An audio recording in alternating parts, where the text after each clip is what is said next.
Let's take a look at this interesting problem. We're basically asked to count the number of isosceles triangles that satisfy these given conditions.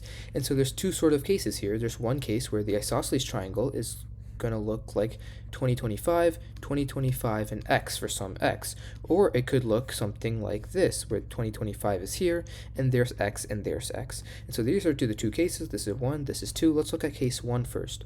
First, for case 1, we have 2025, 2025x. X can be anywhere between 1 and it can be all the way up to 2025, or else x is going to be the biggest side, not 2025, and that violates one of the conditions. And so 1 less than x less than or equal to 2025, there are a total of 2025 different possibilities. Now let's look at case 2.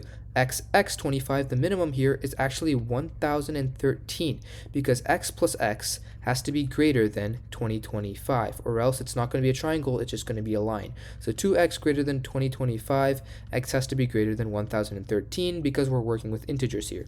So 1013 is greater than or equal to x, and again, the maximum here is 2025. So in total here, there are 1012 different numbers. And so in total, we have 2025 plus 1012 equals 3037.